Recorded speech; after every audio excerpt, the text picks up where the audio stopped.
항공 역사상 가장 큰 역설 중 하나에 대해 이야기해 보시겠어요? 오늘 여러분께 한때 항공산업 전체를 뒤바꾸고 대양 횡단 여행을 가능하게 하며 수백만 명의 여행 방식을 근본적으로 변화시켰지만 이후 완전히 역사 무대에서 사라진 한 혁명을 소개해 드리겠습니다. 2대의 엔진과 4대의 엔진 사이에 낀 3대의 엔진을 갖춘 비행기 트라이제트. 이 특이한 이름의 항공기들은 1960년대부터 2000년대까지 거의 반세기 동안 하늘을 지배했습니다. 왜 그들은 그렇게 성공적이었을까요?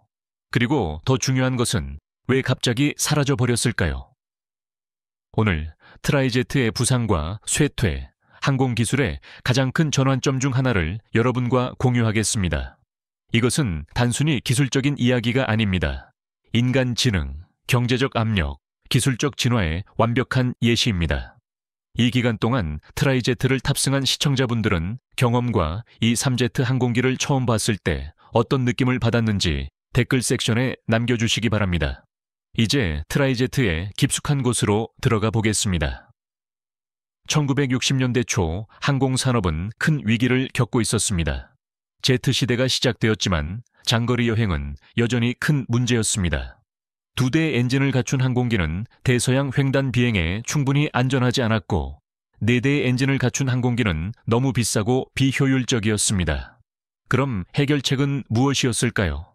바로 이 시점에서 산발 항공기가 등장해 항공 역사상 가장 큰 혁명 중 하나를 시작했습니다. 하지만 이야기는 여기서 끝나지 않습니다. 왜냐하면 같은 트리제트들은 40년 후 같은 속도로 사라질 것이기 때문입니다. 이제 9가지 항목으로 트리제트에 대해 알아야 할 것과 트리제트를 생산한 기업의 항공기를 살펴보겠습니다. 항목 1. 규제에서 비롯된 필요성. 첫 번째 항목은 트라이제트기의 탄생이 기술적 필요성에서가 아니라 법적 규제에서 비롯되었다는 점입니다. 1960년대 AAA의 ETOPS 규정은 매우 엄격했습니다. 2대의 엔진을 갖춘 항공기는 비상 상황 시 공항에서 최대 60분 거리 내에서만 비행할 수 있었습니다. 이것은 무엇을 의미했을까요? 대서양을 건너려면 비싼 사발 엔진 항공기를 사용하거나 아예 건너지 않는 것뿐이었습니다. 항공사는 수백만 명의 승객 수요를 충족시키기 위해 해결책을 모색하고 있었습니다. 트라이제트는 이 문제에 완벽한 해결책을 제공했습니다. 3개의 엔진은 2개의 엔진보다 안전했고 4개의 엔진보다 경제적이었습니다. 중간 엔진은 항공기의 신뢰성을 높이는 동시에 운영 비용을 줄여주었습니다. 제2조 럿 에비에이션 캐러벨레의 선구자적 역할. 트라이제트의 진정한 역사는 1955년 프랑스의 럿 에비에이션 캐러벨레로 시작되었습니다. 캐러벨레는 꼬리 부분에 장착된 엔진으로 혁신을 가져왔습니다. 그러나 진정한 큰 변화는 1960년대에 찾아올 것입니다. 보잉 727은 1963년 첫 비행에 성공하며 항공계를 뒤흔들었습니다. 꼬리에 3개의 엔진, 날개의 플랩과 슬랫 시스템, 거의 모든 공항에서 착륙할 수 있는 능력. 727은 완벽한 중거리 항공기였습니다. 그렇다면 이처럼 성공적인 이유는 무엇이었을까요? 답은 단순했습니다. 유연성. 727은 대도시의 주요 공항에서도 소도시의 짧은 활주로 공항에서도 편안하게 운항할 수 있었습니다. 이는 특히 미국 내 지역 항공 운송에 혁명을 일으켰습니다. 항목 3. 소련 혁명. 투폴레프2 일사철의 장막 뒤에서도 유사한 혁명이 일어나고 있었습니다. 투폴레프2 1호사는 1968년 첫 비행을 수행하며 소련 항공 기술의 힘을 전 세계에 보여주었습니다. 투1사의 이야기는 냉전 시대 기술 경쟁의 완벽한 예시였습니다. 소련은 보잉 727과 경쟁하기 위해 개발한 이 항공기로 기술적 성공뿐 아니라 이데올로기적 승리도 노렸습니다. 그리고 그들은 성공했습니다. 투1사사리는 약 40년간 생산되었으며 총 1026대가 제작되었습니다. 시베리아의 혹독한 환경부터 쿠바의 열대 기후까지 어디서나 비행한 이 항공기는 트리제트, 산발 제트기가 얼마나 성공적일 수 있는지를 증명했습니다. 이간에도 우리 채널이 더 많은 사람들에게 도달할 수 있도록 우리도 산발 제트기처럼 3개의 엔진이 필요합니다. 이게 뭐냐고 묻는다면 1. 채널 구독 엔진, 2. 좋아요, 엔진 3. 댓글, 엔진. 이 3개의 주요 엔진을 통해 콘텐츠를 더욱 발전시키고 정기적으로 동영상을 공유하는 데 힘을 실어줄 것입니다. 자, 계속해 보겠습니다.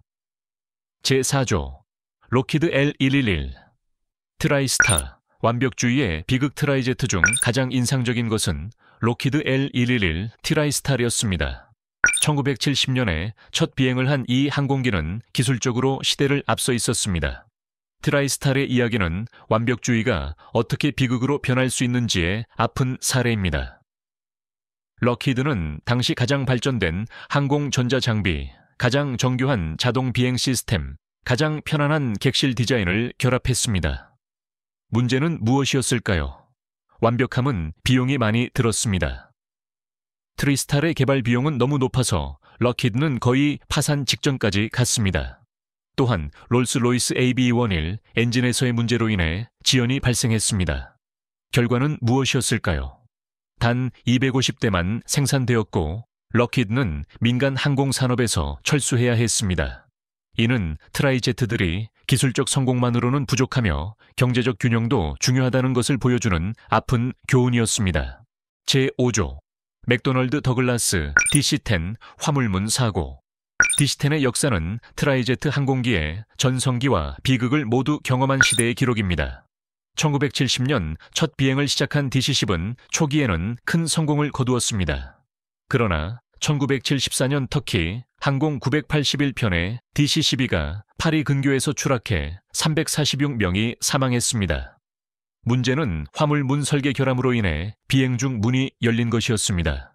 이 사고는 트라이제트 항공기의 안전 문제에 대한 민감성을 드러냈습니다. DC-10의 역사는 항공 안전이 어떻게 발전해 왔는지의 훌륭한 예시입니다.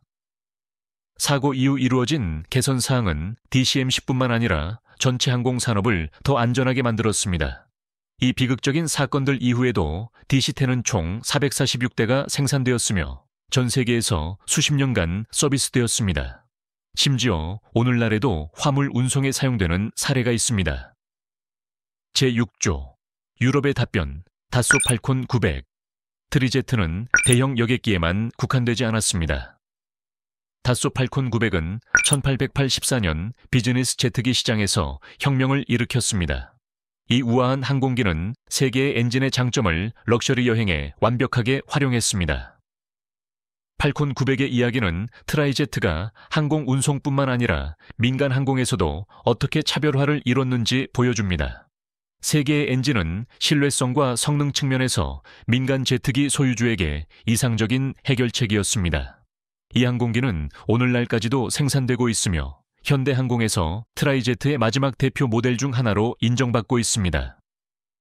제7조 붕괴의 시작 이토프스 시대 1980년대 항공산업은 큰 변화를 겪었습니다. AAA는 이티오피스 규정을 완화하기 시작했습니다.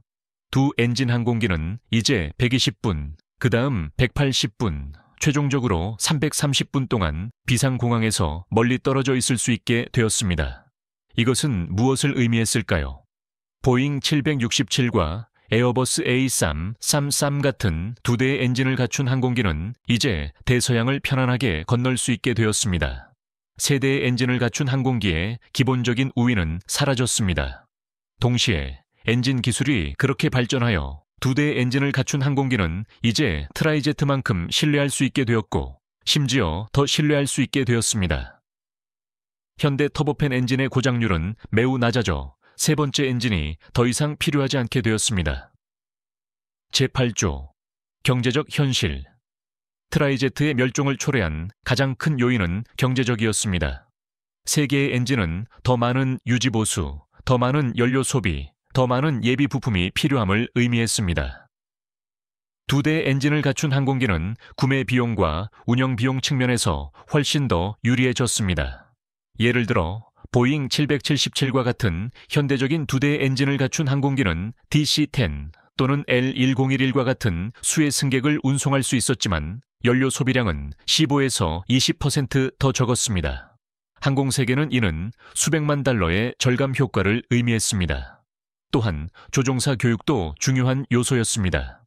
2대의 엔진을 갖춘 항공기의 조종사 교육은 더 간단하고 저렴했습니다. 이는 특히 성장하는 항공시장에서는 결정적인 우위였습니다. 재구조. 마지막 트라이제트와 향수 어린 작별. 2000년대 초반까지 트라이제트의 시대는 끝났습니다. 보잉 727의 생산은 1984년에, DC-10의 생산은 1989년에, L1011의 생산은 1984년에 종료되었습니다. 오늘날까지도 옛 항공기 직원들과 항공 애호가들은 트라이제트를 큰 향수로 회상합니다. 보잉 727의 특징적인 엔진 소리, DC-10의 우아한 프로파일, L1011의 기술적 정교함. 이들은 단순히 항공기가 아니라 한 시대의 상징이었습니다. 트라이제트들의 이야기는 동시에 20세기 후반의 사회적 문화적 변화의 반영이기도 했습니다. 1960년대 제트 시대의 시작과 함께 여행은 더 이상 부자들의 특권이 아니게 되었습니다. 보잉 727 덕분에 작은 도시의 사람들도 제트 항공기로 여행하기 시작했습니다. 이는 사회적 이동성과 문화적 교류의 증가에 중요한 기여를 했습니다. 트라이제트는 기술적 진보가 어떻게 민주화될 수 있는지에 대한 아름다운 예시이기도 했습니다. 처음에는 럭셔리로 여겨지던 제트기 여행은 트라이제트 덕분에 중산층도 이용할 수 있게 되었습니다. 트라이제트의 역사를 오늘날과 비교해보면 기술적 진화에서 순환적 변화의 중요성을 확인할 수 있습니다. 트라이제트들이 2 엔진 항공기에 의해 대체된 것처럼 오늘날 전기 항공기와 초음속 항공기도 미래 항공의 모습을 변화시키기 위해 준비되고 있습니다. 트라이제트는 중간 기술이 어떻게 일시적일 수 있는지를 보여주는 완벽한 예시입니다. 그들은 옛 기술 프로펠러 항공기과 새 기술 현대식 터보팬 엔진 사이의 다리 역할을 했습니다. 또한 트라이제트의 역사는 항공산업에서 규제가 기술적 발전을 어떻게 이끌었는지도 보여줍니다. ETOPS 규정은 먼저 트라이제트의 탄생에 기여했지만 결국 그 쇠퇴를 초래했습니다. 트라이제트의 역사는 기술적 진보가 순환적이며 어떤 해결책도 영원히 최적일 수 없다는 것을 보여줍니다. 그들은 한 시대의 완벽한 해결책이었지만 조건이 변하자 역사 속으로 사라졌습니다. 트라이제트에서 얻을 수 있는 가장 중요한 교훈은 이렇습니다. 혁신은 기술적 우월성뿐 아니라 경제적 현실과 시장 수요에 의해 형성됩니다. 가장 우수한 공학 솔루션이 항상 가장 성공적인 상업적 솔루션이 될 수는 없습니다.